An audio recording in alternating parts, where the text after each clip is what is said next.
Bonsoir à vous Thank tous. you, Ina. À vous Good toutes. evening, everyone. Effectivement, ce que je souhaite le plus, c'est que ma conférence What soit I une like to do, what I like is that my conference will be the introduction to a debate that we'll have together, and that I hope to be serene and without too much passion, whatever our opinions on this law that instituted marriage and adoption for same-sex couples. I'd like to remind you that this law was presented by our Minister of Justice, Christiane Taubira, to the press for the first time in an interview with West France newspaper in October last year. She considers that it's one of the most important laws of the five-year term of François Hollande. It's a very important reform. We could even say it's a reform of civilization. This expression was immediately taken up and transformed as well by opponents to the reform, who for long months said that Christiane Taubira was talking about a break in civilization. It's as if the Minister of Justice had involuntarily confessed what the meaning of the reform would be.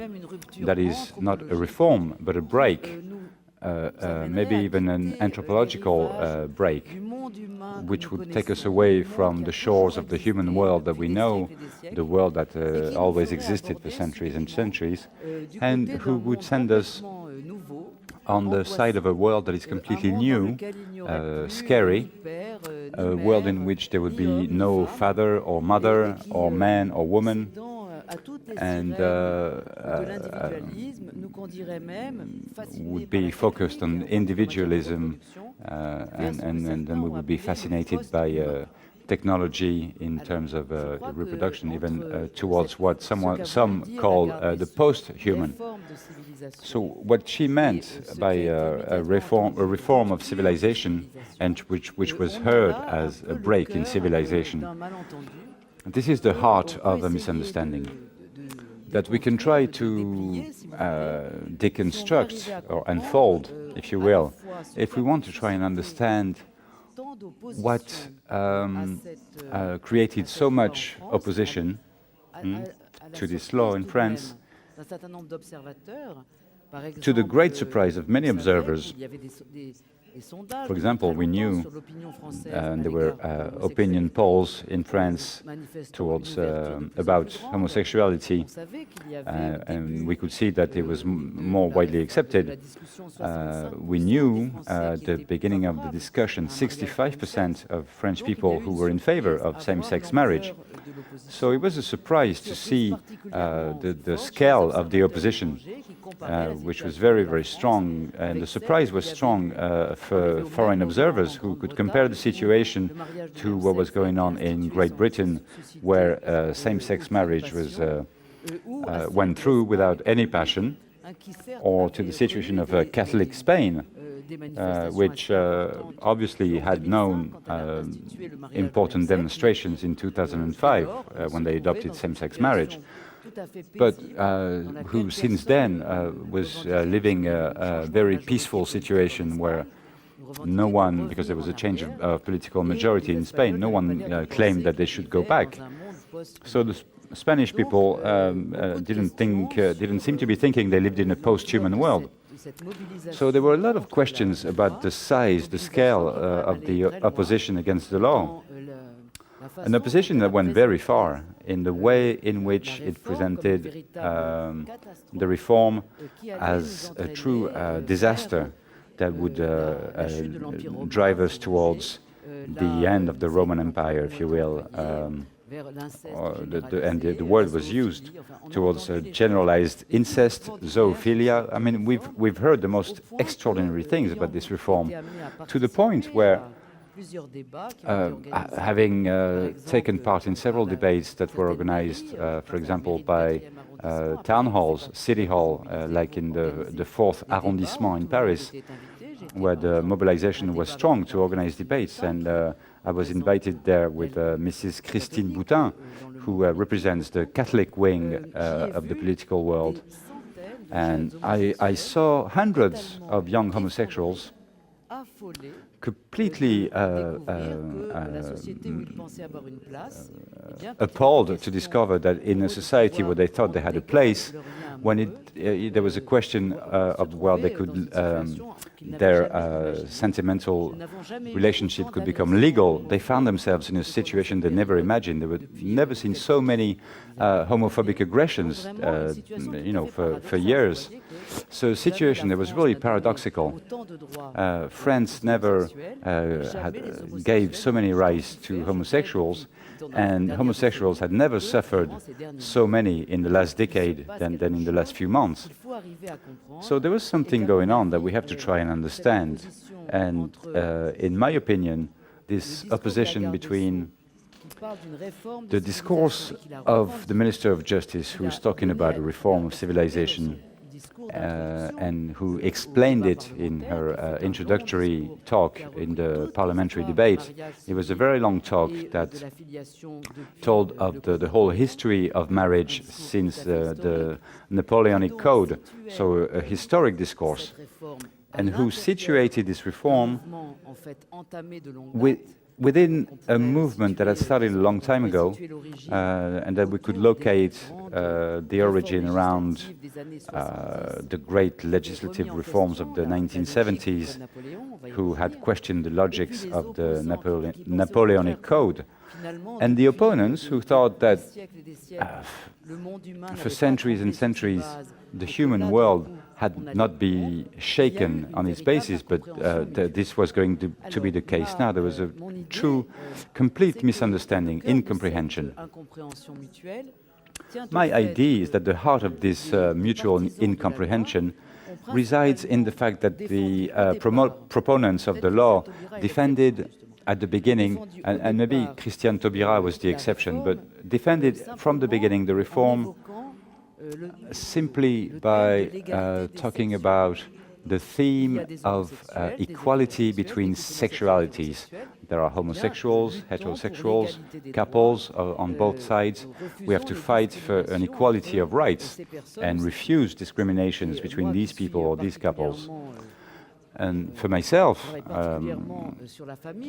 I work on the subject of family, and I'm very conscious on the feeling of injustice that some homosexual people feel today who cannot get married with their partner, or who are facing very specific difficulties in the exercise of their responsibilities towards their children when they have a homoparental family.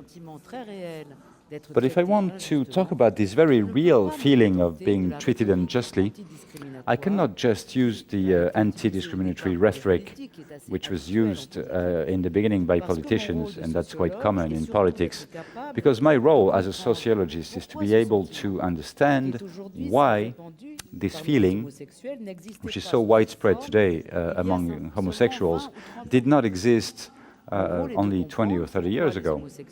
My role is to understand why homosexuals would protest against their destiny, but would never have had the idea to ask to get married.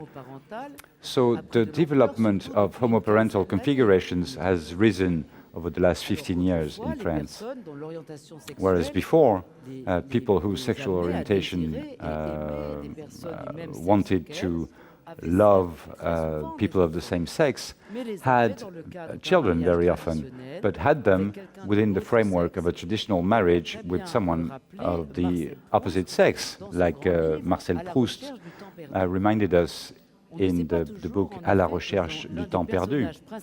So we don't always know that one of the main characters of this great book is Robert de Saint-Loup, the friend of the narrator, who is a military man, a hero of the First World War, a partisan of Dreyfus, an aristocrat of Boulevard Saint-Germain, a happily married husband with Swan's daughter, a father, a happy father, and a homosexual. In this great book, Proust was already asking the question of the relationship between being homosexual and being a father. And he would say that homosexuals make excellent fathers. But he asked the question in a historical context where the social constraint was that if you wanted to have children, you have to have them in a traditional marriage, even if you had to cut your life in two, with on one side the official dimension of your family life, and on the other side, the clandestinity, the absolute clandestinity of your sexual life, which was the case for Robert de Saint-Loup. And so I belong to a generation that wanted to break with this imperative of a double life, homosexuals. My generation, that is sometimes called the baby boomers, has seen many homosexuals be strong enough to be themselves, to come out of the closet, as we say.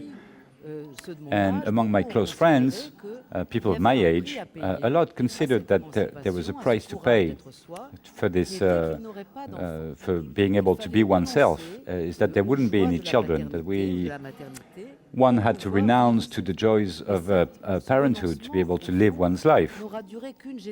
But this renouncing only lasted for about a generation.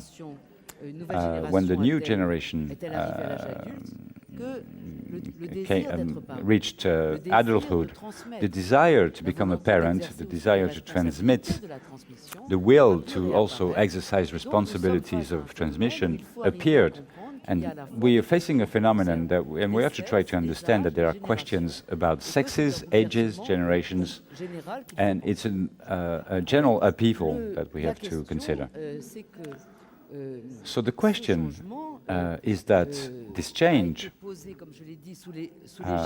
was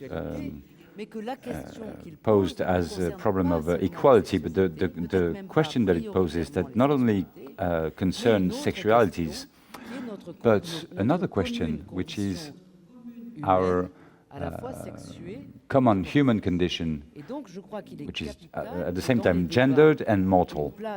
So it's essential that in the debate a place should have been kept for the equality of sexualities, but also to the question of the sexes. That is the question that many ask themselves. So beyond those claims, are we being told that there are no more men, no more women, no more fathers or mothers? So really make a distinction between the sexualities, and the politicians have talked about, except Christiane Taubira, but also the question that concentrated all the fears, which was what is what coming under this equality. Is it a movement towards indifferentiation of the sexes? I think this is a very important question, and that from this question, some have taken up this question to affirm that the future law would erase the difference between the sexes and suppress in the civil code the words father and mother. So on this basis, that's where the movement grew, and which sometimes went very far in the accusations. So that this idea was widespread, I can see evidence in the fact that associations that have great importance in France, like the National Union of Family Associations, which is a galaxy of associations which represents French families with political powers. And so they published last year a very moderate document, moderate in tone,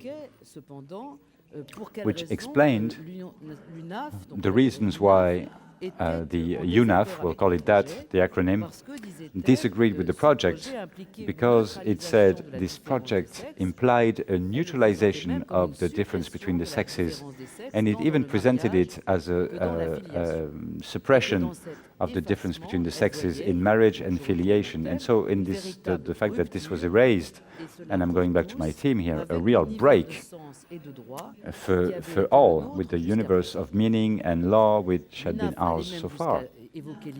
So the UNAF went as far as saying that the reform would be a change of everybody's civil status. And you see, the tone was moderate, but the analysis wasn't. It was a kind of social apocalypse towards which we were going. But this affirmation is simply wrong. The fact, the object of the reform has never been, and it can be showed, to neutralize the sex of the individual. There was never a question to suppress from the civil code the words spouse or husband or father or mother. And that's the reason why social sciences could have something to say in this debate. And beyond opinions and commitments from citizens, when lies are being told, it's the duty of sociologists, historians, anthropologists to rise against those lies. And at the EHESS, we organized a great conference to answer with arguments to this text by UNAF, which also had arguments. So we invited them, and I'm happy to say that Agnès Fine, Henrik Porqueres, who are here today, participated with me to this conference, which I think was an event that was at the same time scientific, political, and human, since it was, in a way, I think we can say, was the first collective answer to the very important campaign against the law, which had developed throughout the fall and the winter. So I'd like to insist on this point to say that what I want to show now is that what the law offers is not erasing the difference between the sexes, or what I call the distinction between the sexes, but the redeployment.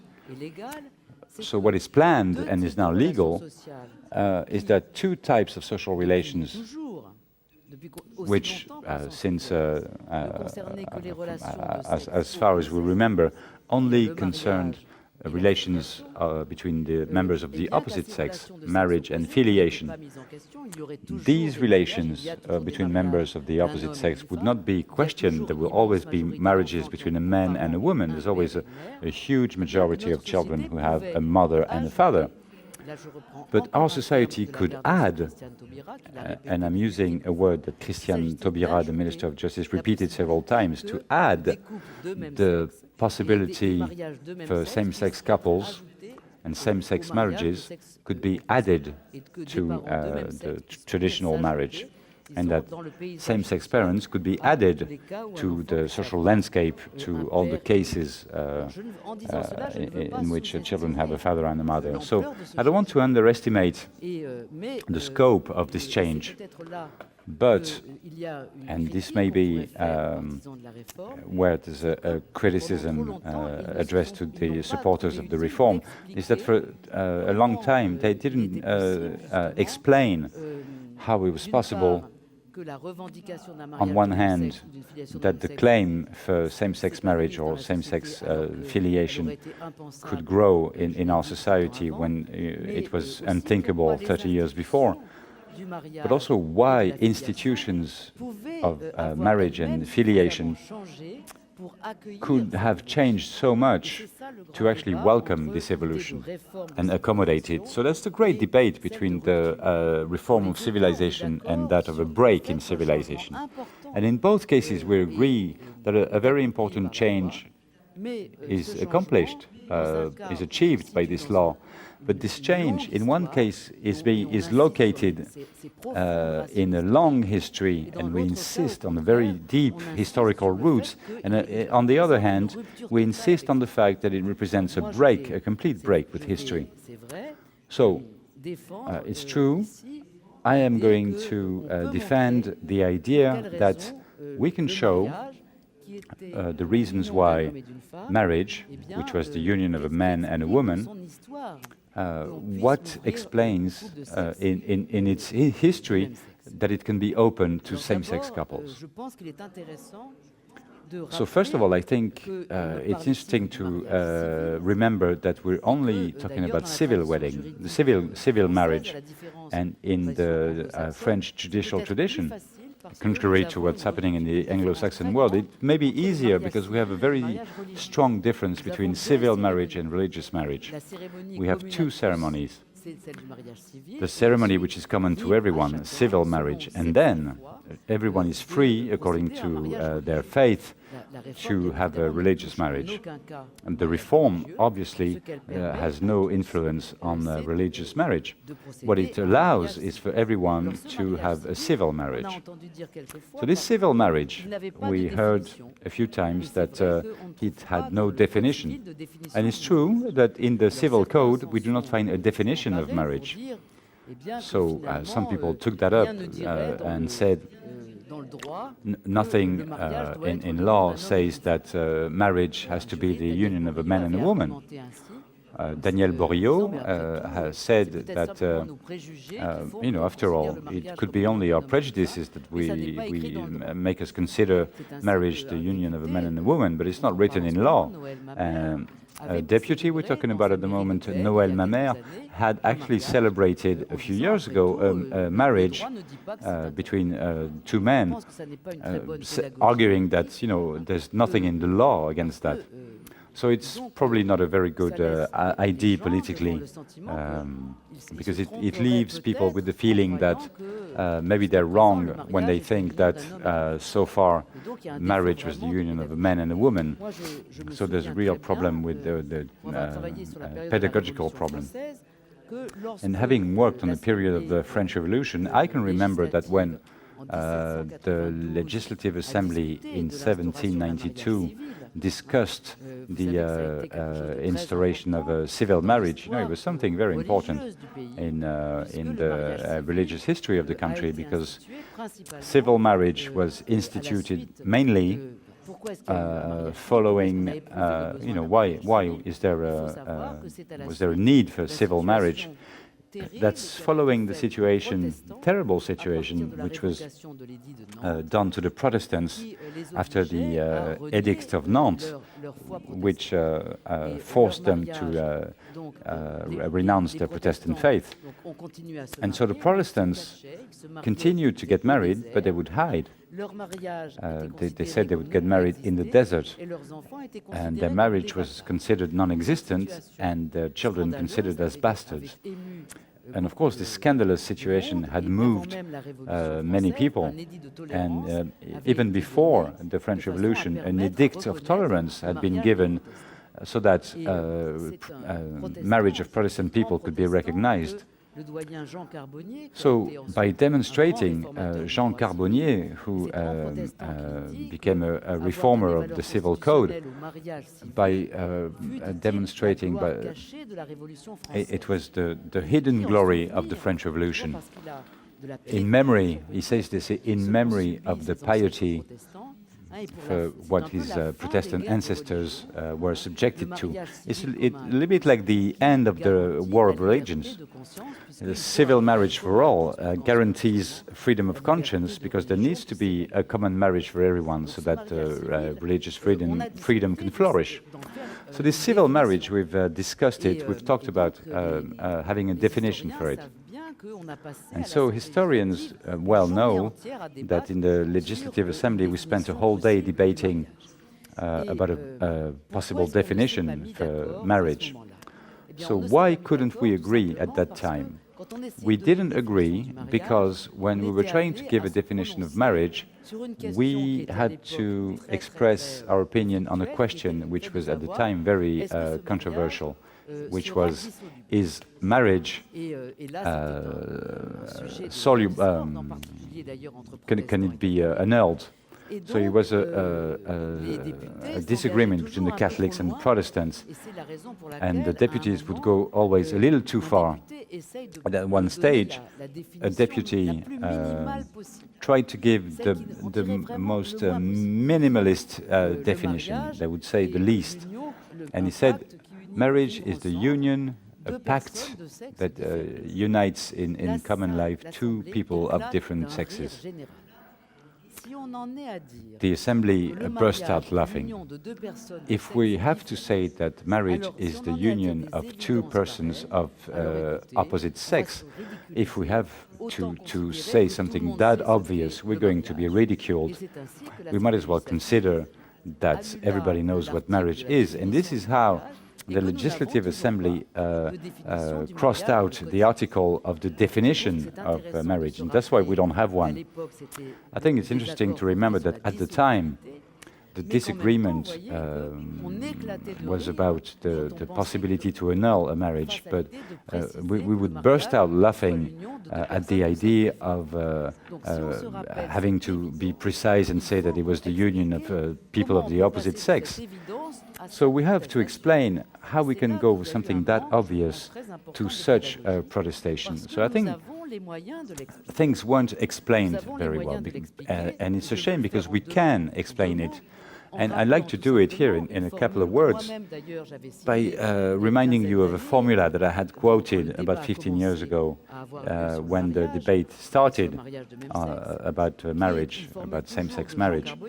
And that formula is Jean Carbonnier, whom I just quoted, who said the heart of civil marriage is not the couple, is the presumption of paternity, the main reason, fundamental reason for which marriage, we're talking about 1792 or 1804, the Napoleonic Code.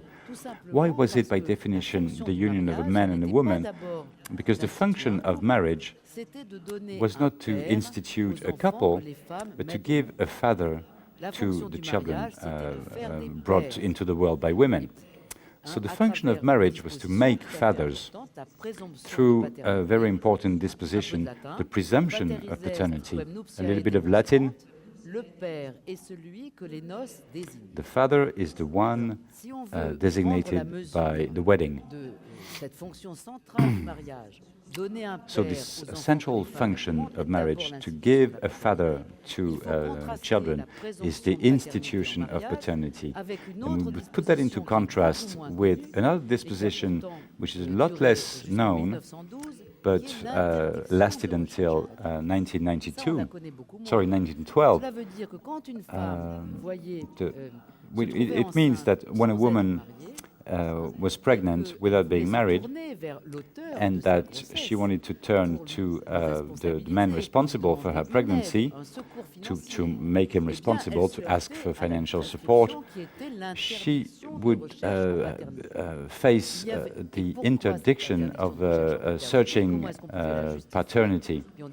So how could that be justified? And we used to say we could never get rid of the mystery of paternity. When a woman says it's him, he's the father, she could be lying. And because a woman can lie, because a servant could lie by accusing her master, because an employee could lie by accusing her boss, there's a gender dimension, but there's a social dimension as well. So because of that, all women were considered potential liars, and all men benefited from a priori irresponsibility towards pregnancy outside of marriage.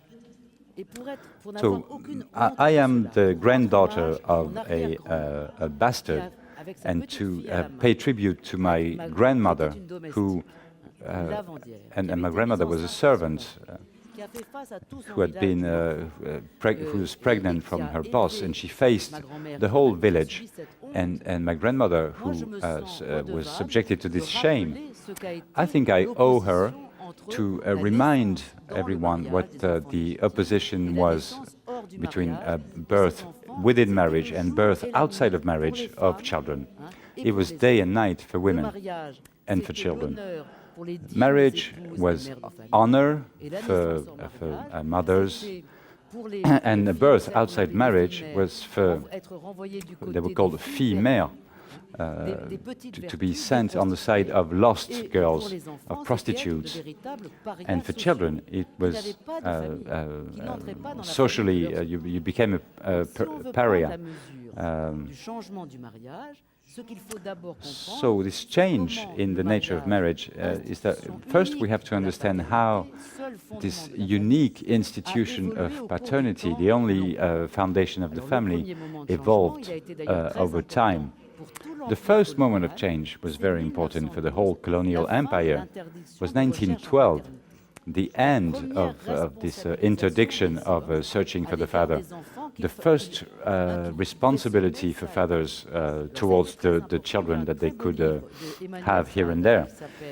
There's a great book by Emmanuel Saada called Children of the Colony that explains how all the métis of the French Empire, the situation changed when the male settlers had a responsibility towards the women they'd had with indigenous women of the various countries of the French Empire. So it's a very important debate about métissage. It's a very important question towards a movement of equality in responsibility for both sexes in terms of filiation. And it goes on with the great law of 1972, which was written by Jean Carbonnier, whom I quoted twice already. Jean Carbonnier, who for the first time proposes that in law there should be a principle of equality between natural filiation and legitimate filiation. So from that moment, you can see it's no longer marriage that makes filiation, but there is a principle of equality. Natural children for the first time have a family. They can enter the family, they can even inherit from their grandparents, which wasn't the case beforehand. So this movement, which sees filiation become autonomous from it goes on with a more recent movement where filiation was for people who are not married or who are no longer married.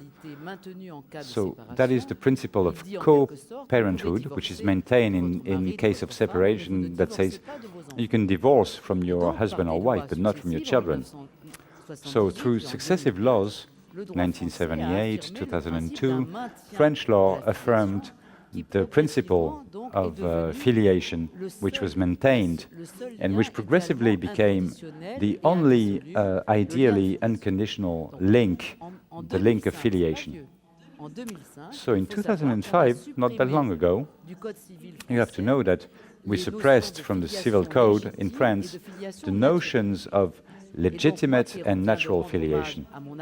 And I've just paid tribute to my great-grandmother and my mother from a different world, in which this opposition between day and night, honor and shame, this opposition just does not exist anymore.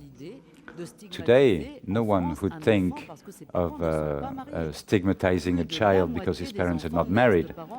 More than half the children who are born today are born from parents who are not married. So what makes filiation is no longer marriage. Whether people are married or not, in union or separated, it changes nothing in terms of filiation, which has become the axis of a common law for the family. So the formula of Mr. Carbonnier, the heart of marriage is not the couple, is the presumption of paternity. It was right. It was right in describing what was marriage for a long time. And I think we can say that it is no longer right since 1912, 1972, 2002, 2005. And so it could even be reversed, and we could say that the heart of marriage is no longer the presumption of paternity, it is the couple. And I think the explanation of the fact that the majority of French people were in favor of the idea that a same-sex couple could get married. Why? Because in the end, the great transformation, we've had it in French law in 1999 with the law about the PACS, of which we'll talk about tomorrow at the Assembly here in Polynesia. But the PACS was a very important law because for the first time in law history, we instituted the notion of a same-sex couple. It never existed before. As far as we can remember, the couple's always been a man and a woman. And at the time of the PACS, I had a very strong debate with Tony Anatrella, who was the representative of the French Church, who had written an article in Le Monde called about madness. It is unthinkable to think that two men or two women could be a couple. A couple has to be a man and a woman, because psychoanalysis, that's a very strange alliance between religion and psychoanalysis. Psychoanalysis teaches us, I quote him, homosexuals can't reach the distinction between the sexes. And there's always a fear of indifferentiation of the sexes, which comes back to the fore today. So let's say that this history of marriage allows us to understand why among people who demonstrated in the streets against marriage for all, a lot said, it's not marriage we have a problem with, it's filiation.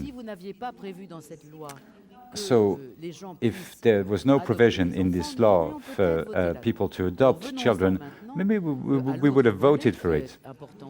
So let's come now to the other panel, which is the fact that the law does not only allow couples which were recognized since 1999 in French law to have the same possibility of choice as the others, that is free union, pax or marriage. But let's come to filiation. After having said something very important, that I believe is very important, in which is that opponents have often underlined, and that's the case of UNAF, that they weren't opposed to the fact that homosexuals could benefit from a union that will give them true rights, genuine rights, and an equality of rights for couples, because Pax gives very few rights. With Pax, there is no protection in case of separation, and there's no protection of the survivor. And you know, it's always at the time of death that a lot of things are being said about life. And by giving no status to the survivor of the couple, it's a way of saying it wasn't really a couple. So many people said a civil union would have been fine, but the fact that the word marriage is being used, that's the problem. So let's try to imagine that we create a civil union, but in French town halls there is a marriage hall. So we should have a documentary about French town halls to see those halls, marriage halls, and they're very beautiful rooms made to honor couple who come to get married. The Republic has a way of, yes, to honor a couple who comes to declare a commitment for life in front of them. So the choice of the word marriage is not just a matter of law. There is a matter of honor and dignity.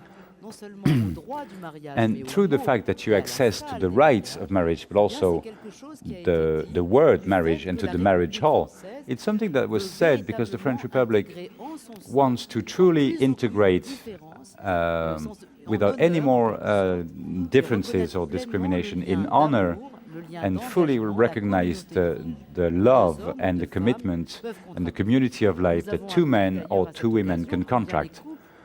So we've learned at this occasion that some couples got married after a very long time together.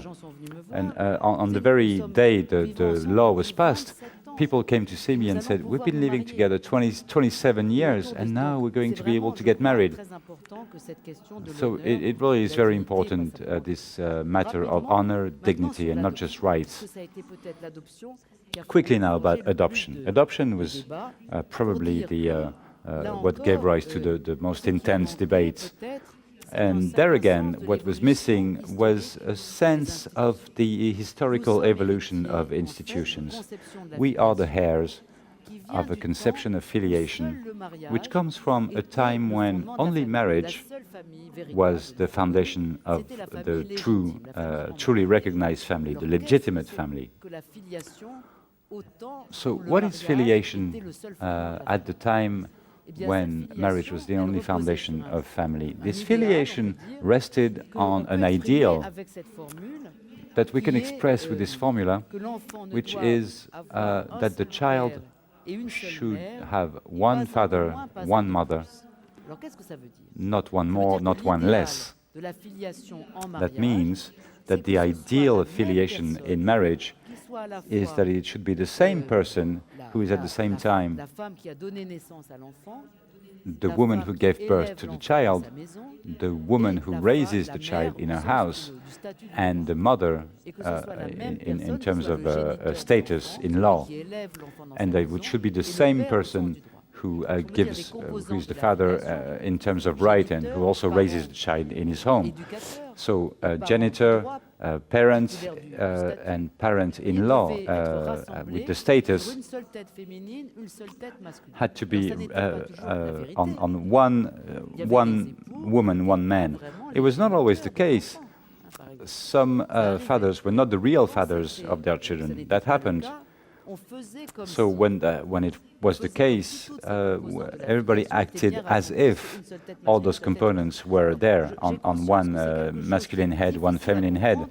So I'm conscious that it's something that is difficult to understand when you're in Polynesia, here, especially in Tahiti, because in France there is a conception of filiation which is a lot less open than the one you have here, in which, personally, I find myself much more comfortable through the gifts of children, the adoption.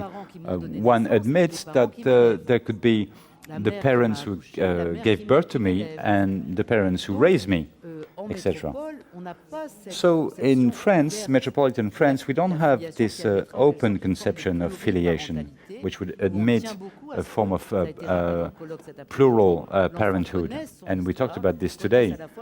The child should know his history, know his genitors, and the parents who raise him. And there is an exchange, there is a social link between families through the gift of children.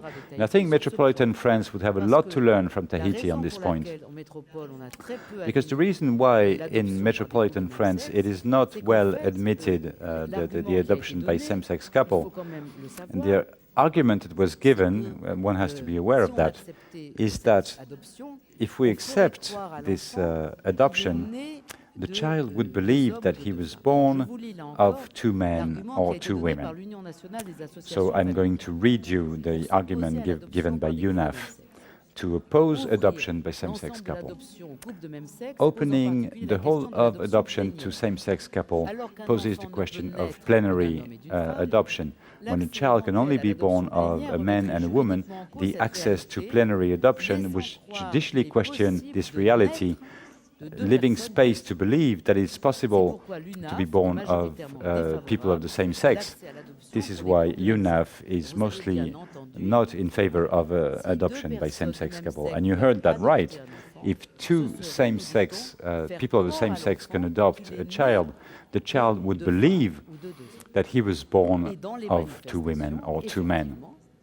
And in demonstrations, we saw thousands of people with placards saying, let's not lie to children. Let's not tell children that they can be born of two men and women. But since when adopting a child is giving birth to a child? It's not the same thing. It's a very surprising question. We were accusing homosexual couples who adopt children, or who want to adopt children, who adopt abroad, accusing them of lying to children, whereas if there are couples who are not tempted to lie to children, that's it. You've never met two women who try to explain to a child that they made him on their own. But on the other hand, heterosexual couples who were brought by our institutions to believe that to be real parents, in quotation marks, you had to pretend to be the genitors. Parents who never told their children that they were adopted. We know plenty of examples.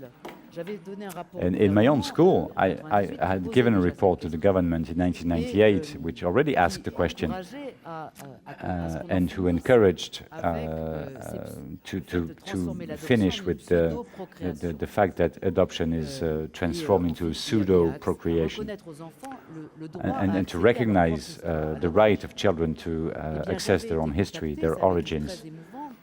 I was contacted, it was very moving, by a secretary of the school, someone who was nearly retired, and who asked to talk to me, and who explained that she learned after her parents were dead that she was adopted. And so she was,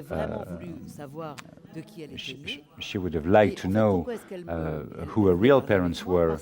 And why did she want to talk to me? Because she wanted to explain that for her, looking for her biological mother was not betraying her parents.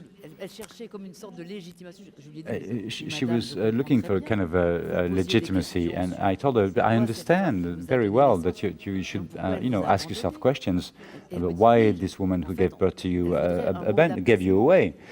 And she'd like to hear a word of peace. She'd like to hear that her mother had given her away but had loved her. So it's a very heavy question, that of a plenary adoption, as erasing the history of the child and replacing it by a fake second birth that erases the first. So from that point of view, it may be hard to understand for you, but the Tahitian type of adoption is a lot more respectful of the history of the child and the interest of the child than the adoption that was practiced for so long in metropolitan France. And so we're evolving slowly towards a more open conception, and Agnès Finn worked a lot on that subject, about an open adoption in which the child could know his biological parents and his adoptive parents, and where people would be encouraged to have relations in the interest of the child, which would not take anything away from the adoptive parents. They would remain the real parents in the sense of filiation. So in terms of assisted procreation, I don't have time to develop. It was not the object of the law, but it was questioned. And one has to know that we go even further in French law than in adoption, because with adoption, there is a trace, official trace of the adoption in the official papers of the child. Some people hide the fact that a child is adopted, but in the birth certificate there is a trace. So his right is recognized. He has a right to find out. But that's not the case for children who are born of medically assisted procreation. But let's talk about the most frequent, with the sperm donor, which is going on since 1970. In those cases, the law is made so that finding the sperm donor is impossible, and to make the child believe that he was born of a couple, and a couple of one of them is sterile. So we were organizing a judicial falsification of the filiation of the child by pretending that the sterile parent is the genitor. And there again, the debate was quite difficult in France, because more and more lesbians have used this system abroad, assisted procreation, where it's allowed, and they were accused of wanting to lie to the child, to make the child believe that he was a natural child from two women. So you see that the problem here is exactly the same as the fact that the same-sex couple reveals shows that marriage for all has already changed. That it's open to same-sex couple now, because it was no longer the institution of the organization of paternity, but of a relationship between a couple. And that we admit there are couples made up of men or women, and the love, the affection, affectio conjugalis, is not necessarily between a man and a woman, could be between two men or two women. And so homoparenthood, which troubles a lot of minds, and we understand that, it would be easier if we admitted that it has to do with institutions like adoption or assisted procreation with a donor, or by hypothesis the child is not born of the persons. But the problem that is revealed is, why are we not capable of evolving in general about adoption, in general about assisted procreation, by starting with the rights of children. It's on this point that the debate will keep going in the next few months. Children today, we talk a lot about them in terms of adoption or assisted procreation. More and more, children claim to love their parents, say they don't want to change parents, but they want to access their history. So, in the cases where they have biological parents and adoptive parents, or donors and parents, not to have to make a choice, not to be obliged to make a choice when they are the product of the complementarity between these people. Irène would say to answer the question, who is to tell a story? The identity of someone is a story. So we have to accept that the right of filiation is a right that recognizes there is a diversity of biographical itineraries. And there are children for whom it's very simple. The majority of cases, they are born from the parents who raised them. But we have to admit there is diversity of situations and more complex itineraries. And so we have to give weapons to children so that in the schoolyard they can talk to their friends and say, my life is a little bit more complicated than yours, but it's not that different. I was also born of a man and a woman. It's the case for every child. But the story of my family is a little bit special. And then the institutions and us, we should walk with them, and then we'll be able to have a world that is common and pluralist. And so the Republican Pact is probably what was missing for so long. You know, we talked about this afternoon. The Republic has done much for equality of its citizens, but it's done a lot by erasing stuff. Look at the question of languages. It is forbidden to speak Breton and to spit on the floor. That used to be written in classrooms in France, to tell the young children of Brittany that they shouldn't speak their regional language. I think if there is a place where we have to be careful and to say that we can be different and similar, pluralist and common, this is where we can understand it. It's in that frame of mind that I now open the discussion.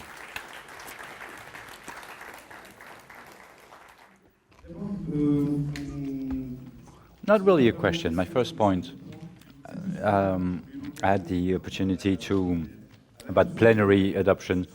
I saw a judgment that was given, and I think that in the plenary adoption there is a very violent act, which is the destruction of the birth certificate and the establishment of a new one, where it says born of, with the name of the adoptive parents. I think that's very violent for the child. And I think that maybe they can open a new reflection. And now a direct question. I think that in the debate of marriage for all, there was an element that really polluted the debate. Maybe I'm quoting from memory, so I'm not completely certain. It's Article 243 of the Civil Code, which says that for religious marriage, the minister of the cult cannot cannot perform the marriage if the civil marriage hasn't happened first. And you said that during your conference. We have an understanding of civil marriage and religious marriage as two distinct things. Is that element, which is very archaic, shouldn't it just disappear? Why do you think it would make things easier? Because it would give a completely different understanding of what is civil marriage and religious marriage. Now, I'm asking you this question because I have the feeling that this clear distinction with two ceremonies shows that when we're talking about civil marriage, it has nothing to do with religion. So by making it mandatory to have a civil marriage first, in a sense, yes.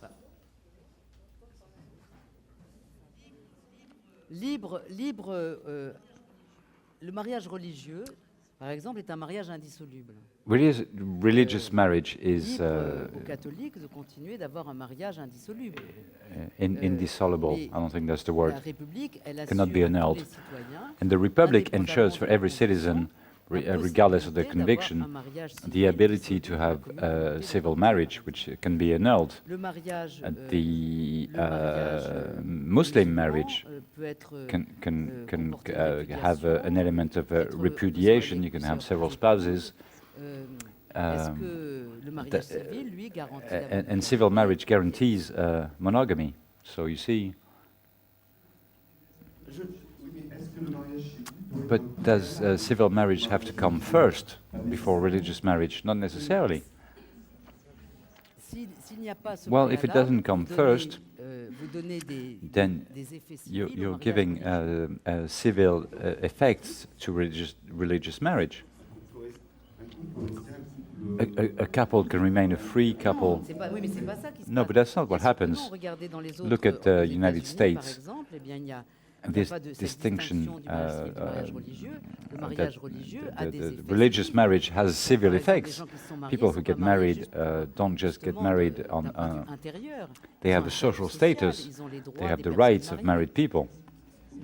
Yes, but what I want to say is that a free union, a couple in free union, might want to get married religiously while remaining in a free union in a civil, from a civil perspective. No?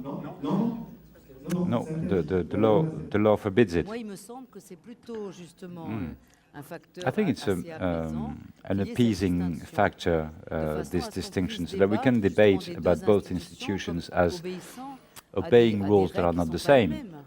Dans le In mariage religious religieux, marriage, il y a there are des elements éléments of de faith la that foi intervene. qui interviennent. In Dans le civil marriage, civil, it's c'est a un marriage that mariage is qui est purely purement an affair une affaire, of the city, de la cité, if you will. Et de ce point de And from vue-là, this perspective, justement, the la fear crainte que la that République Republic ne légifère sur les religions should bring forth ne- laws n'apparaît pas. Le that mariage influence doit être religions, maintenu entièrement, and, sous la and responsabilité de marriage chacune has des to religions. remain the prerogative of each religion, religious marriage. There is a consequence. For example, the fact that a widow who gets married again can lose a pension,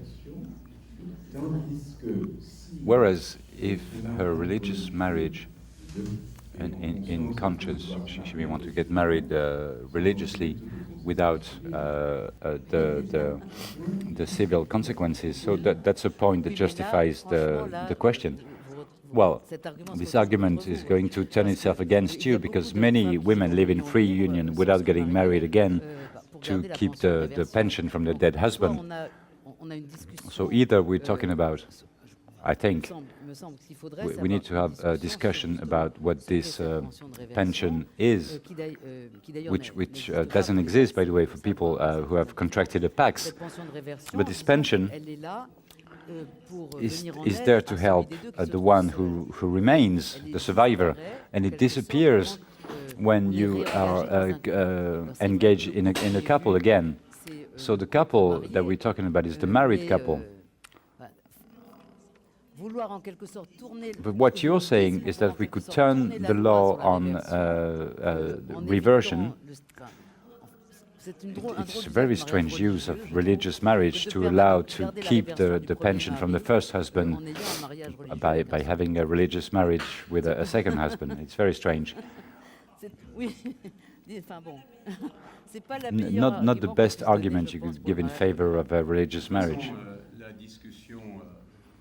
Well, the discussion is meaningless today because the European community has invalidated this law for Austria. So now the state cannot force citizens to get married, to go through a civil marriage before a religious marriage. It's the European Court of Justice, and that happened 1 year ago. And so if there's an objection, we can do it because the European Court of Justice will break the ruling. Well, we'll see. It was done for Austria. Et c'est il y a un an et demi.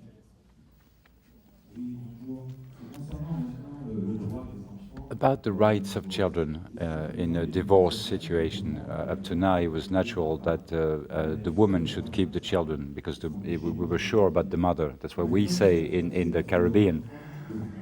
So what happens when there are two women or when there is no mother? Is that taken into consideration when there's a divorce between two men and two women? Oh, they've been thinking about that for a long time, about the responsibility of fathers. So the problem is more a dissymmetry in divorce situation between mothers and fathers, a dissymmetry which reveal a dissymmetry further up in common life, in the way in which responsibilities towards children are exercised. So I was talking about the co-parenthood principle, which was inscribed in the law in 2002. And there's a movement towards a greater equality in terms of responsibility between mothers and fathers, included in case of separation. Of course, we're a long way from that, I agree with you. But this dissymmetry between men and women, it's not an argument against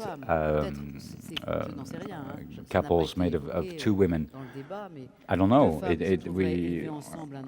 For example, two women who are raising a child there would be more equality if they came to separate. So the problem you're talking about is a lack of implication of men towards their children.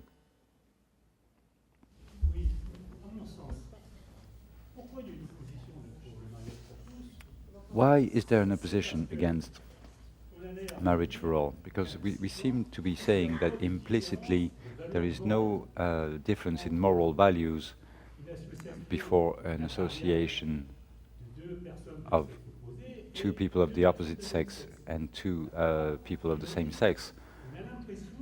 And we have the impression that for the lawmaker there is no moral value, no difference in moral value in marriage. That's the conclusion that I draw.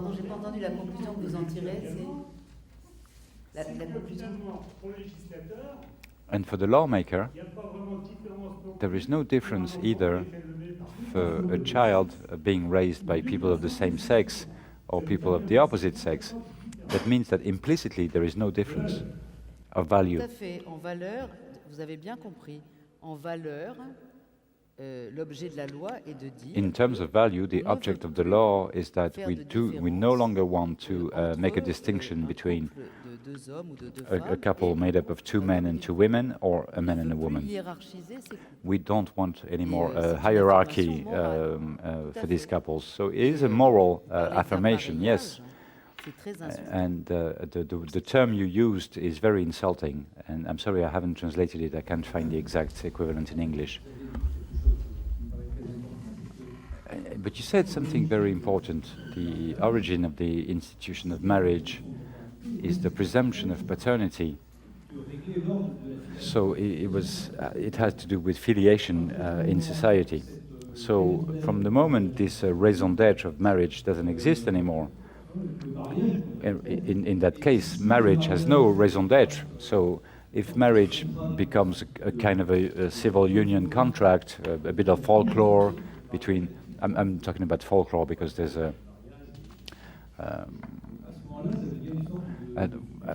then it would become a kind of a super pax, which establishes the equality in terms of rights between individuals, but loses its deep meaning of the filiation in society.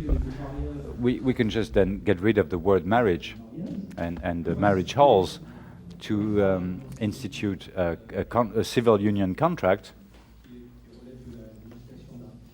which would have to do with the laws of the Republic, and then we'd have a marriage. There would be a religious engagement for people, and to what this gentleman was saying a while ago, the French state forces people who want to get married religiously to go through a civil marriage first. That is an intrusion in the freedom of thought and the religious freedom of people. Alors, pourquoi est-ce que le mariage Right. aujourd'hui So serait why folklorique? would marriage today Ce n'est be pas parce que le mariage reduced n'est to plus folklore? l'institution qui It's not because it's no longer the les enfants, les institution femmes, that les gives hommes. D'abord, la fathers présomption de to paternité children. n'a pas disparu. First of all, the Le sens presumption du of mariage paternity hasn't aujourd'hui est disappeared. très clair. C'est But the meaning of l'engagement marriage today public is à the une commitment, the communauté de public commitment to a community of Et, life. on aurait pu penser dans les dernières décennies So in the last few la valeur decades, we could have accordée à cet thought that the engagement value public given to était en this train de public disparaître. commitment Année was après année, disappearing. on voyait Year la after year, we could proportion see des mariages the qui proportion diminuait. of marriages D'abord, j'ai being pas oublié de reduced. vous annoncer que depuis And un I'm an, happy to announce nous avons you donc that spectaculaire for remonté the pour la past première year, fois the number of marriages is rising again in metropolitan France. vient peut-être du fait And qu'un that might certain come from the cycle fact that a a été certain accompli. cycle Le mariage, was c'est accomplished. effectivement ce qui vous faisait entrer, c'est pour ça que Marriage l'exemple- was what votre exemple de- allowed you to enter, and I used the éphémère counter-example dans of l'honneur social, la dignité. celibate mothers Ils se mariaient to avec social beaucoup honor d'enfants. and dignity. Donc le mariage, They vous voyez, were les married gens, and vous avez affaire à had une lots fin. of children. It was a Il y avait nice d'abord ending for the fairy tales. palpitait, First you had the vous adventure rencontriez and the l'élu de heart votre beating, cœur, and il y you avait met des the obstacles. chosen one, and there were obstacles Et vous, between le beau you, chevalier, and franchissez les obstacles. La jeune fille s'appelle the Irène, knight attendez, and d'autres the s'accrochent, young etc. lady Et up à in la the fin, tower would look, quand tout you ça know, avait out bien to the lieu, horizon. avec And when le all this film had happened, un grand the baiser final, movie ils se stops, marièrent they et eurent des kiss, enfants. Donc they were l'idéal du married and mariage, had lots quand of on y children. réfléchit, So the c'était ideal of marriage, if you think about it, que tout s'était passé. was, C'est pas très gai si on y réfléchit, and parce it's que not very une fois que gay le mariage a eu lieu, or very il y a plus funny rien à if we think raconter. about it. Once fait plus de the film. marriage happens, Puis après, the il y a film plus is que la over. suite des années, Because afterwards, des there's enfants only qui a poussent, succession of etc. years of children Donc, growing il y a up, des très etc. beaux- il y a des très beaux et grands livres qui ont été So écrits, there en are great particulier books un livre qui est written, très difficile à trouver, particularly qu'on one va that's pas very trouver difficult pour to le moment find, pour la that you won't bibliothèque. find for the Mais moment at j'espère qu'il va être the library publié, here, qui est le très grand but I hope livre it'll be published du again philosophe américain by the Stanley American Cavell, philosopher qui Stanley s'appelle À la Cavell, recherche du bonheur, Pursuit of À la Happiness, recherche du bonheur, in the pursuit of Hollywood happiness, et la comédie du Hollywood and the comedy C'est of une magnifique remarriage. réflexion philosophique It's a sur le great mariage philosophical contemporain, reflection on et contemporary justement marriage sur ce qu'il appelle les and comédies to de what he l'égalité. calls the comedies of equality. La thèse de Cavell And mérite qu'on en dise deux mots. the Pour thesis comprendre of la Cavell valeur que nous deserves a accordons few aujourd'hui au words mariage, to understand the bien que value nous we give to soyons marriage sexe today, whether opposés we ou are même sexe. talking about the opposite sex or Ce same-sex qui marriage. fait aujourd'hui le sens du mariage, What ce n'est makes plus justement d'être marriage le meaningful socle today is that it's no longer the pour faire des foundation enfants, c'est for d'abord having la children. conversation conjugale. It's L'idéal the conversation, du mariage, the conjugal c'est la conversation. The conversation, ideal le of fait marriage is d'avoir quelqu'un conversation, avec qui on to partage have sa vie. someone Dans une with whom to conversation, share il faut one's voir que life in a conversation, conversation. c'est à la fois se parler, Conversation in mais the ça a aussi sense une of talking to dimension one another, érotique, but on also pourrait dire, hein. it has an L'adultère, en erotic anglais, c'est criminal dimension. conversation. Et Adultery in donc, English is called a c'est criminal aussi, conversation. l'importance The attachée au importance fait d'avoir given un to lien amoureux. the fact Et that je there's crois a que relationship of l'idéal love. de blanchir So ensemble, de vieillir ensemble ideal avec of celui growing celle old qu'on together va with the un jour person penser être you aussi lui, cette fois c'est you've lui, chosen, cette fois c'est elle, n'a pas disparu. that Et, hasn't disappeared. Cavell montre que And Cavell l'idéal shows that the ideal de ce mariage-là, of this ça n'est pas this ils marriage se marièrent et eurent is beaucoup not d'enfants, they got married and had c'est lots of d'être un children. It's remariage. Ça to be s'appelle a Hollywood et la remarriage. comédie That's du why it's called remariage. Hollywood and the comedy of L'idéal, remarriage. c'est ils se marièrent So the ideal et se is remarièrent et they se got married remarièrent et se and they got remarièrent. married again C'est donc and que le got married mariage ne again. fasse pas une fin, So comme on dit, on that se the case, marriage wouldn't be et an après, ending, c'est que le mariage soit une but sorte that de marriage pacte, would be mais a kind of a pacte qui pact, doive, au cours de la but vie, se that renouveler throughout plusieurs life must be renewed fois. several Et qu'il times. est tout à fait And logique, it's perfectly normal, logical, qu'il normal, faille le renouveler to plusieurs renew fois. it several Si le times. mariage est une vraie If conversation, marriage is a true si cette conversation, conversation and if this affronte conversation la vraie vie, confronts c'est-à-dire la vie avec true ses life, bonheurs et life ses with malheurs, happiness avec ses and deuils, disasters avec, and avec bereavements ses changements de and travail, the avec tout ce qui vient professional bouleverser changes and everything that l'identité comes qui to est un sujet change people's certainement identities, de questionnement dans which les is couples. a subject of Eh bien, dit questioning Cavell, il est among logique couples. que les Cavell couples says it is logical pratiquent that l'art de la couples who practice the art of pratiquent l'art de la conversation dispute. practice the art of disagreement. So a true couple is one that takes the risk of maybe separating.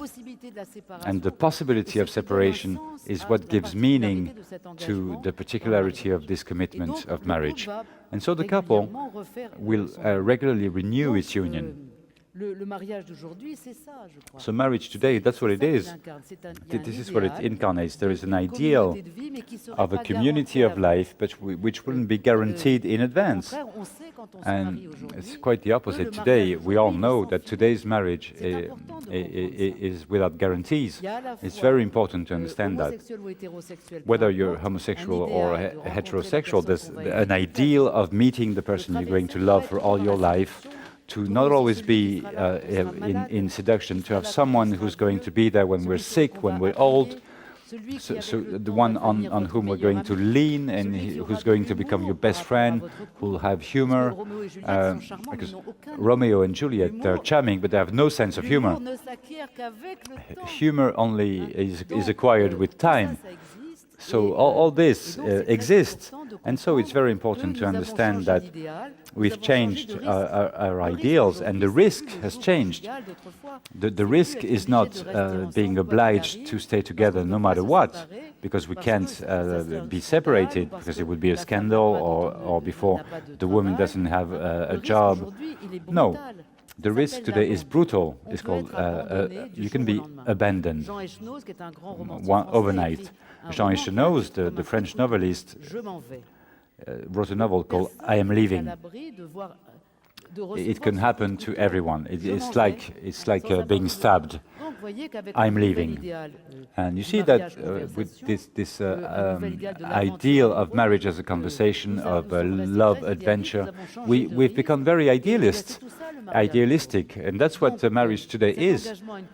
This commitment to a community of life has meaning, it must be maintained. I belong to a generation that very often disqualified forms. Forms are formal. We have to be in the authenticity.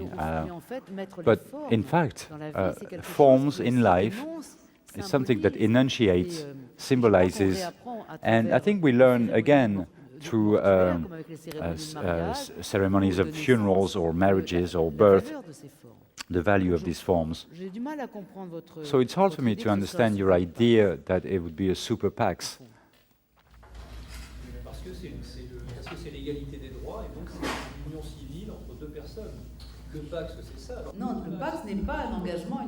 Pax is not a commitment to a community of life. And you can break a pax simply by a registered letter. It's a commitment that you can break unilaterally through a registered letter.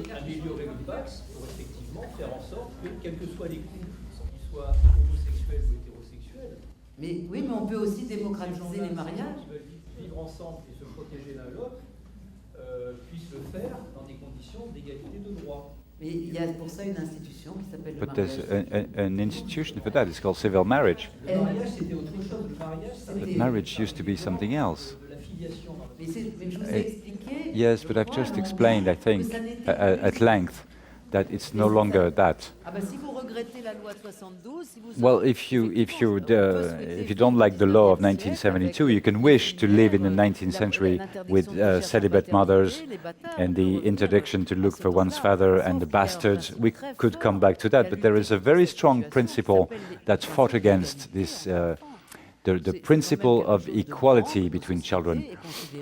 It is great that our societies, that children should have the same rights, whatever the matrimonial status of their parents, unless you're nostalgic of the time when you had a social pariah like my grandmother. But I'm sorry, I'm not following you there.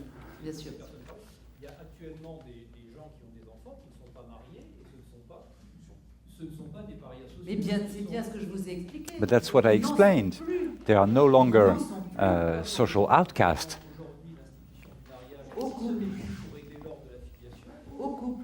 So now the marriage has to do with the couple. It's no longer to do with filiation. That's what I was trying to explain. Exactly, and who want that this intimate.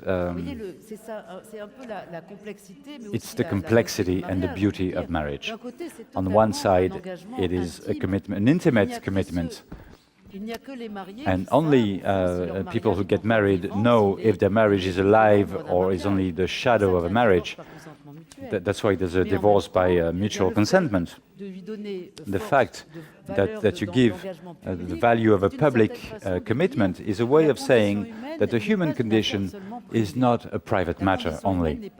The human condition is not only a private condition, it's also a common affair.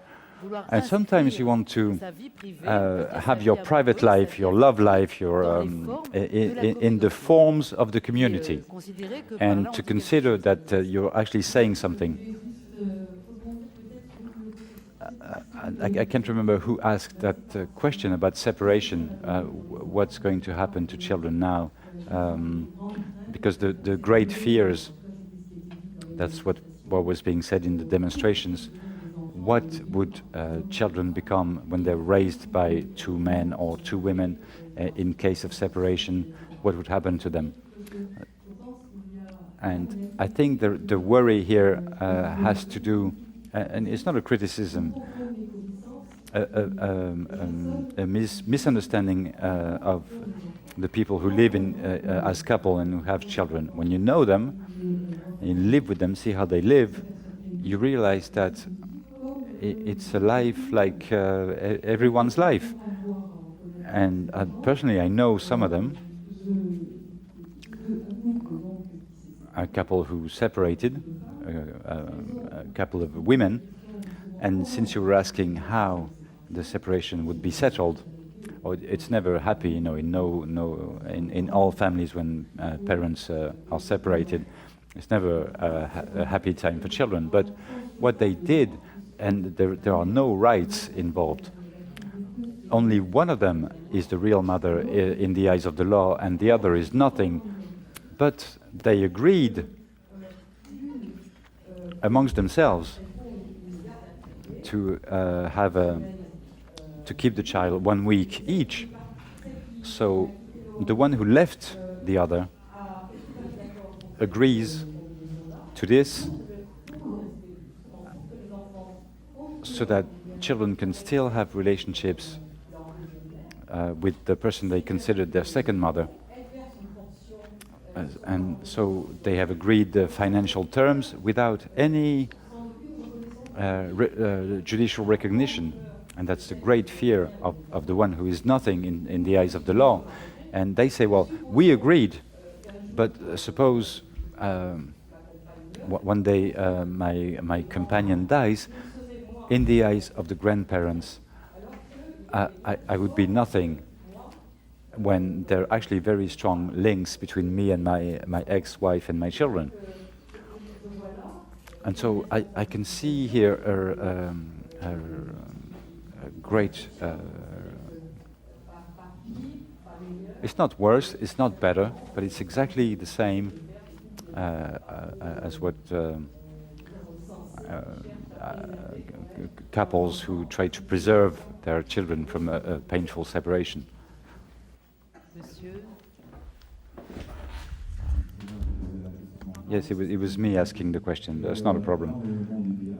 Now we're in an ideal world in which adults are responsible, but we know that in the case of a divorce, when there's a conflict and the court is going to give a ruling, usually the child is given to the mother. What's going to happen for two fathers? In the case of adoption, what's going to happen?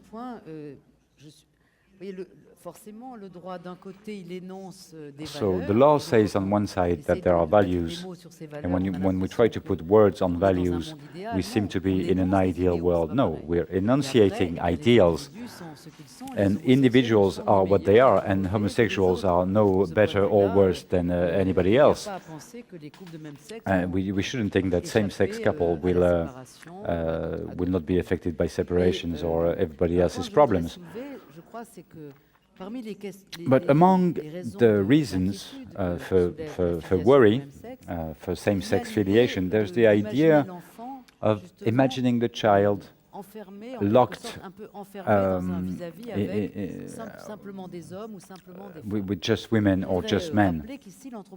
I'd like to remind you that anthropology has something to say about that, because in our conception of socio-anthropology of parenthood, we never isolate the small group, mother, father, child, what we call the conjugal family,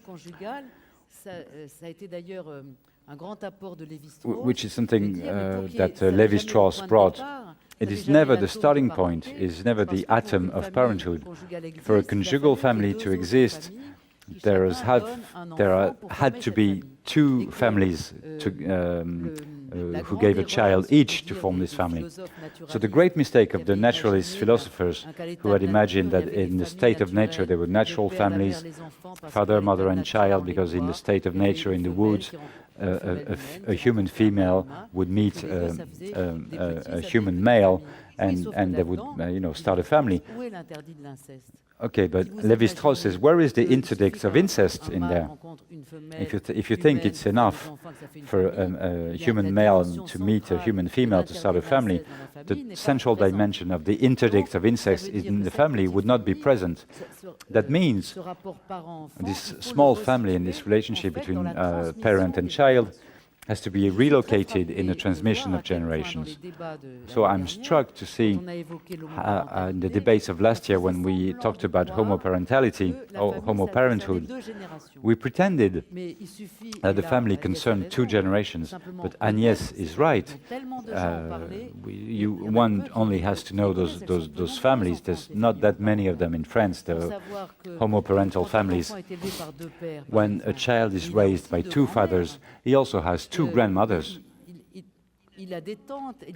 He has aunts and uncles. And what's worrying very often is the idea that a child would be, which would become monogendered, with only women or only men. But the conjugal family has to be replaced in its context, in a wider family, extended family, and the masculine references and the feminine references would be there immediately. And two men would be able to have children who are boys and girls. So it is a kind of a fantasy that isolates parents and children and doesn't match reality. I'd like to come back to the question of the link of subordination between a civil marriage and religious marriage, because we can wonder whether over time this subordination is not going to be questioned.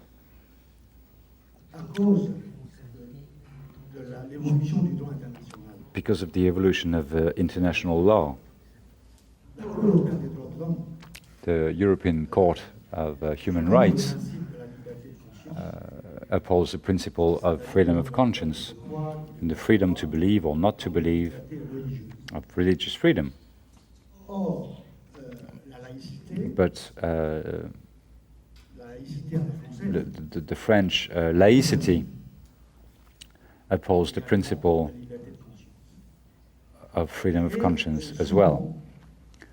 And very often we see there's a contradiction in the practice of laicity in the French way and the practice of the freedom of conscience. So we can wonder about this evolution of international law to see if this link of subordination will not be posed.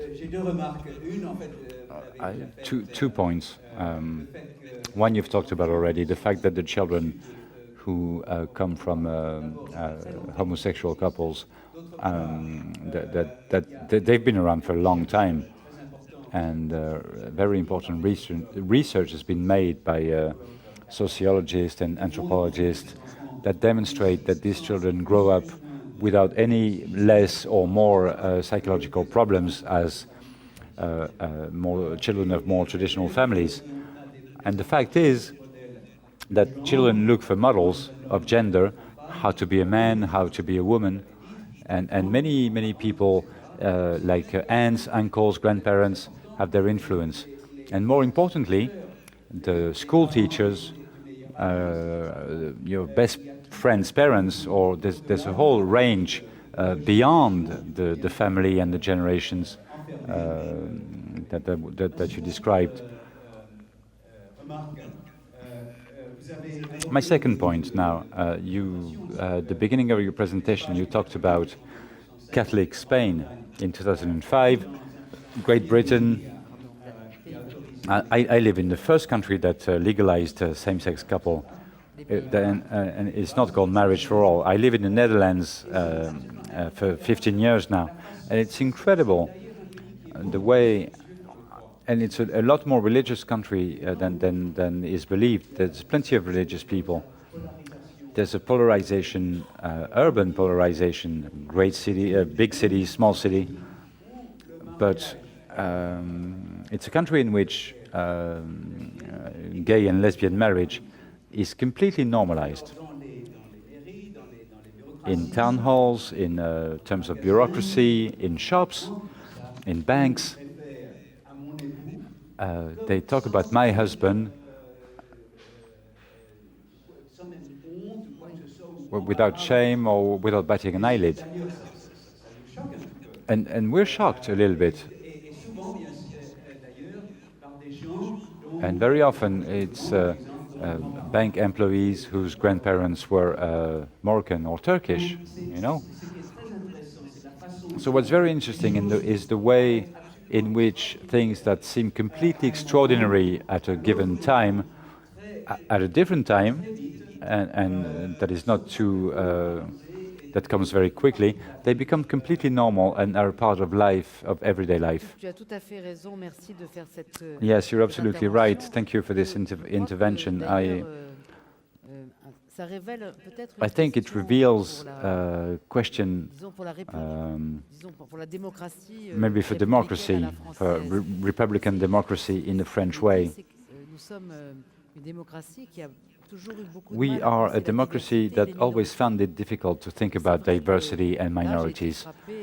And I was really struck to see that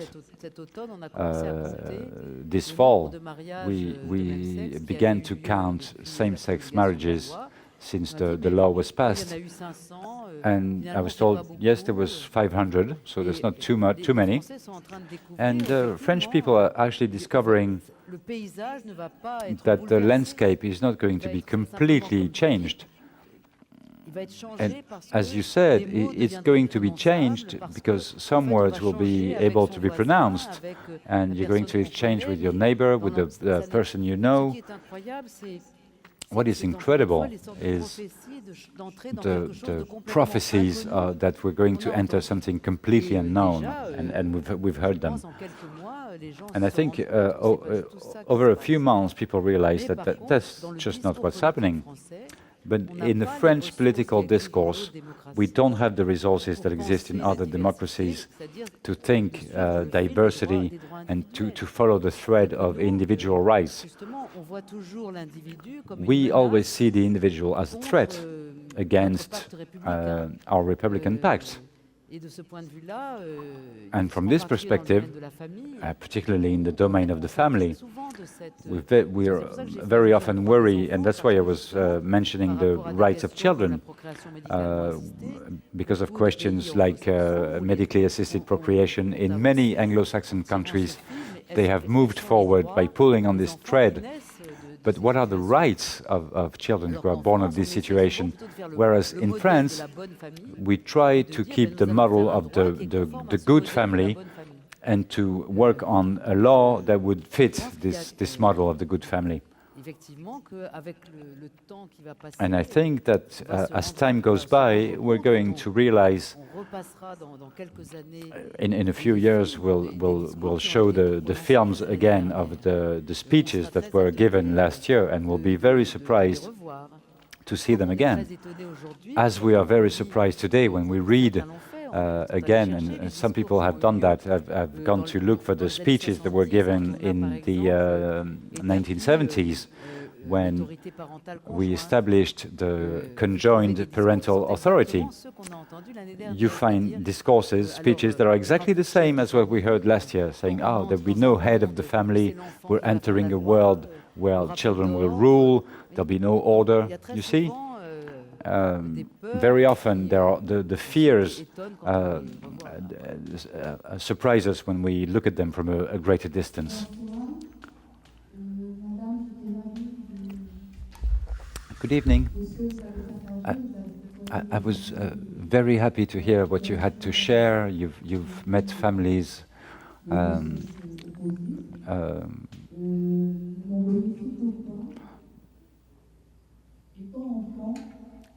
I am myself a child. When I shared a life like this, it made me think a lot. And when I was 8 years old, I reunited my 4 parents. And I told them what I thought from the bottom of my heart, that I found it inadmissible, a life like that, because it was really shocking. But I was happy to hear that you see people like that.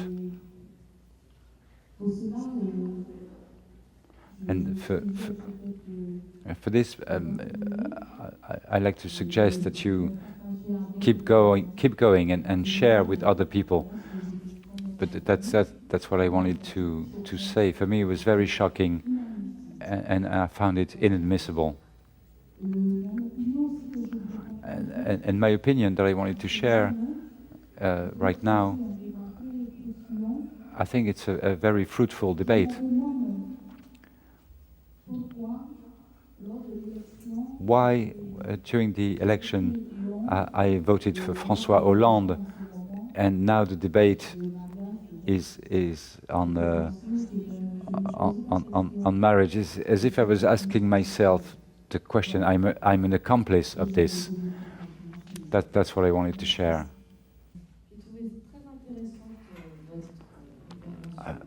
Hello, I found your presentation very interesting.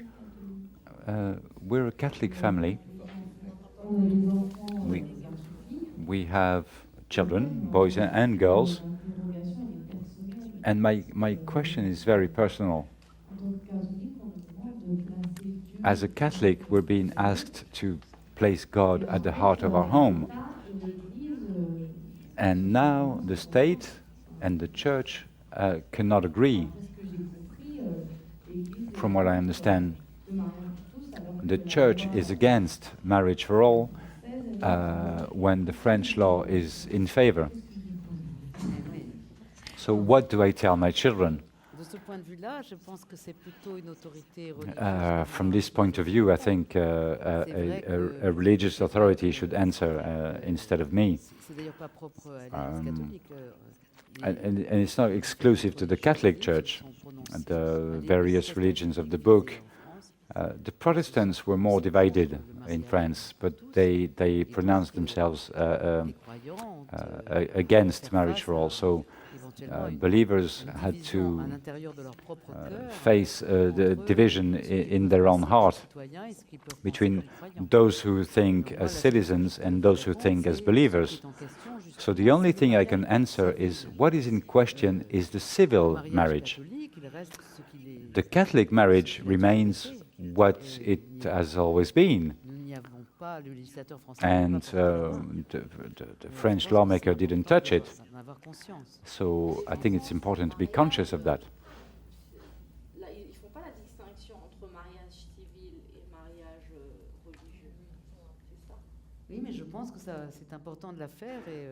So this distinction is important, but I'm not saying this to disqualify civil marriage. I think it's an institution that gathers people, whether they have religious convictions or not. It has this virtue of being common to all of us.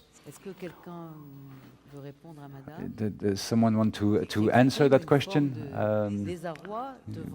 Because this lady seems to be to have a problem. And I understand that you respect the law, which has become the law of Tahiti, and a respect for the authorities of your religion. So obviously that there is a tension there.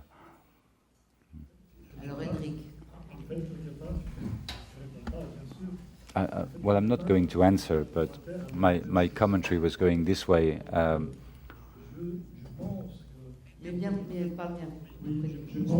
I think that for Catholics, there should be a deep comprehension of this definition of marriage that you've exposed.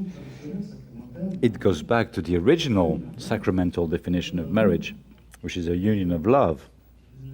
So, children come afterwards, they don't define marriage. It is really the union of two people who love each other, and I don't see why Catholics cannot respect this definition of marriage as you've formulated it. And if marriage is no longer linked to the presumption of paternity, but comes to officialize a union which forms the basis of society, of people who will live together, who maybe will have children and love them, but this symbol of love is central to the Christian tradition. It is central to the sacramental definition of marriage. So I don't see why we couldn't expect from Catholics to recognize something that they already know. That's my opinion. I think that you were right to express it, because you feel torn between two allegiances that are different. But maybe what's at stake in the coming months and the coming years is to see how it's possible to admit that they're not on the same level. And we can also think that you could think that for yourself, in reference to your faith, you do not wish to have this kind of marriage, but that you can respect it for other people. There are ways of more or less respectful ways to live the situation that you're talking about, and I think there may be something to do towards openness and tolerance, or the other way. I think the religious leaders have a role to play there. C'est là certainement que la question du départ qu'on a posée. And that's the original question that was asked. If there's a clear separation between civil marriage and religious marriage, if there were no subordination, the question would be a lot easier. Because subordination, it is a subordination. I may go to jail if I marry a couple who hasn't gone through a civil wedding first. So the discourse is difficult, because this link between the two is still there, and it is understood that there is a narrow link between the two. Well, if I have to say just one word about this subordination, one would have to find exactly the right word, because and that's why I came back to the beginning on the fact that the civil marriage has its roots in a religious conflict. It's very important to be conscious of that. It has its roots in two dimensions. The Protestants, for whom marriage had been refused, and certain categories of citizens. And it's very interesting to know that at the beginning of the discussion about the French Revolution, about marriage, was the Talma affair. Not everybody knows of the Talma affair. Talma was a comedian of the Comédie Française, and he'd gone to see the priest of Saint-Sulpice in Paris to ask him to marry him. But the Catholic Church did not want to marry comedians because it considers that they had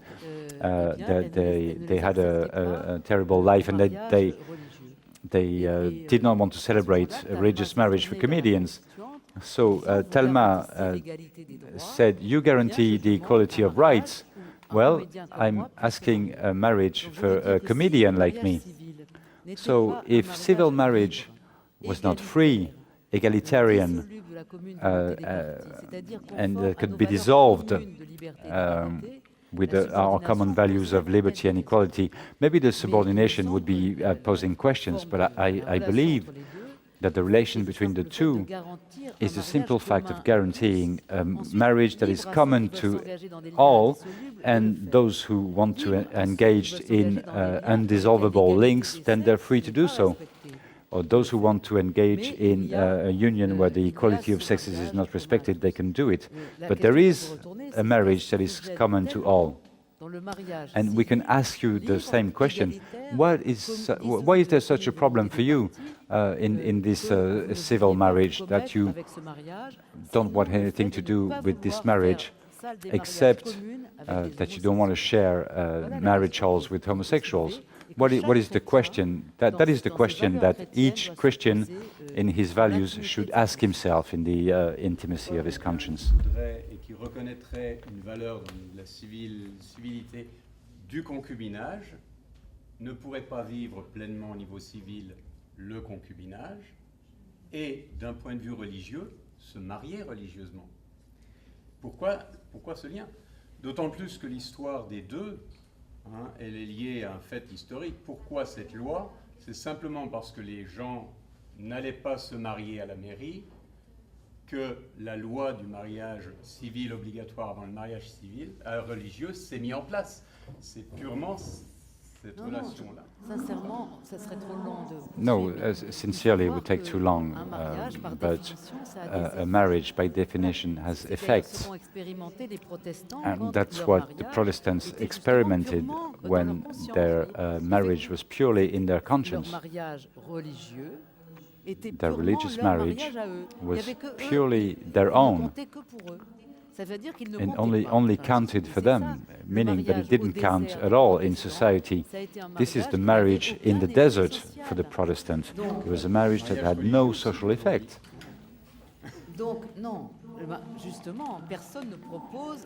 So no one is proposing to come back to that. So if you were asking for a marriage that has no social effect, then it's only a matter of faith. But I don't think anyone has that idea of a marriage in which the couple doesn't have the right of a married couple. So I think we really have to stop. But I'm having trouble understanding this debate myself. But the only thing I can say to this lady is that what's possible is not necessarily something you should wish for. So yes, the Republic makes it possible. But if, as a believer, a Catholic, you think it is not, nothing can force us to do it, and nothing forces the Catholic Church to any kind of obligation towards people who went through a civil marriage, whether they're members of the opposite sex or today people of the same sex who went through a civil marriage. So a priest still has the right for people who are engaged or people who are married of the opposite sex to say, no, your faith doesn't seem to be genuine, I don't think you can get married today. So what I don't really understand is why suddenly, because this new question of same-sex marriage, why suddenly this question of civil marriage, of the link between the civil marriage and the religious marriage becomes a problem? If suddenly that there's a problem, I don't really understand. If it's a longer and recurring historical question, then we need more time for debate. But I think it's not the same thing. I think that's what we have to tell ourselves, is that everyone judges according to his conscience, what he believes is the best for him. By examining conscience and faith, if you're a believer in a religion, with what his religion has to offer, but his conscience should light the way, and that leaves a lot of freedom, freedom of conscience. Of course, this new affirmation of the separation of what is the civil law and the religious law is a separation which is necessary to living in common, living together. And also this freedom of conscience, we can agree on this. I talked about civil marriage and only civil marriage, but and entirely of civil marriage.